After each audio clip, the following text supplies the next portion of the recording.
હાય દોસ્તો, ઉગતા પૂર્ણિમા મેલડી ચેનલમાં આપનું સ્વાગત છે. હું આજે મા મેલડી વિશે વાત તમને કહીશ. મા મેલડીની ઉત્પત્તિ કેવી રીતે થઈ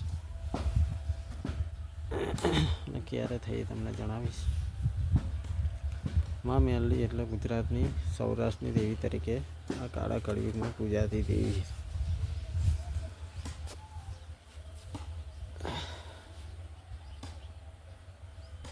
સતયુગની સમાપ્તિ વખતે અમરવા દૈત્ય નામનો રાક્ષસ હતો. એ રાક્ષસે બહુ હાહાકાર મચાવી દીધો હતો અને દેવો સાથે પ્રચંડ યુદ્ધ થયું હતું 5000 વર્ષ સુધી, પણ તેમાં દેવોની હાર થઈ.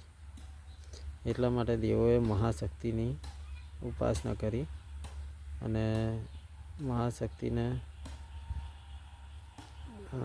આવેદન કર્યું કે માતાજી, તમે કંઈક કરો અમરવા દૈત્યનું. તેથી માતાજીએ આદ્યશક્તિ પ્રગટ થયા અને નવદુર્ગા સ્વરૂપનું રૂપ ધારણ કરી અને જોડે 10 મહાવિદ્યાઓ પણ ઉત્પન્ન થઈ અને ફરીથી અમરવા દૈત્ય જોડે મહાસંગ્રામ ચાલુ થયો.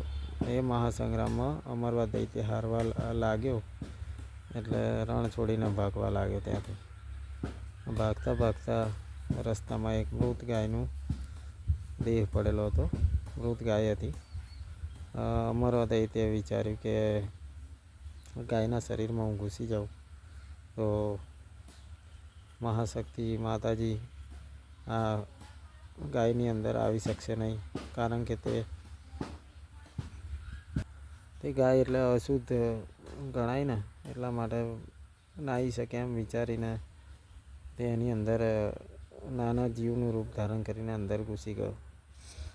10 મહાવિદ્યાઓ, નવદુર્ગા સ્વરૂપ માતાજી અને બધા દેવી દેવતાઓ ત્યાં હાજર થયા અને માતાજીએ વિચાર્યું કે આપણે આમાં નહીં જવાય આપણાથી. માતાજીઓ ક્રોધમાં હતા. ક્રોધમાં એમના હાથ મસળવા લાગ્યા. હાથ મસળતા જે ઉર્જા સ્વરૂપ જે મેલ પ્રગટ થયો એની અંદરથી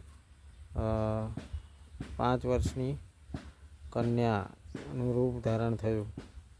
એનું આવાહન કરવામાં આવ્યું. એ કન્યા જે હતી એ માતા મેલડી હતી. તે વખતે તો એમનું નામ પાડવામાં નહોતું આવ્યું. નનામી દેવી તરીકે એ ઓળખાતા હતા. પણ એમનું એ જન્મ થયો માતાજીનો, એમનું પ્રગટ થયા ત્યારે જ ક્ષણવારમાં જ પેલા અમર્યા દૈત્યને ગાયના એમાંથી કાઢીને મારી નાખ્યો. દેવી દેવતાઓ રાજી થતા માતાજીને 1000 ગણું સત આપી. બધા દેવી દેવતાઓ એકત્ર થઈને સત આપી, પણ એમને એવું કહેવામાં આવ્યું કે તમે અશુદ્ધ છો, મૃત ગાયના શરીરમાં, એટલે અમારી જોડે ના આવે. આમ તો માતાજી રીસાણા મેલડીમાં, તો શંકર ભગવાન પાસે ગયા. શંકર ભગવાને પુત્રી તરીકે કીધું કે હે પુત્રી, તને ભલે અશુદ્ધ કહેતા, પણ અમારી જટામાંથી ગંગાનો ધોધ તારા પર પાડું છું અને તું સ્વચ્છ છે. તું આ કાળા કળિયુગમાં માં મેલડી સ્વરૂપે તું પૂજાઈશ અને બધી જ કાળા કળિયુગની અંદર બધી શક્તિઓ કરતાં તારું સ્થાન અગ્રણી હશે. જય મા મેલડી, જય મા મેલડી, જય મા મેલડી, જય શ્રી રામ.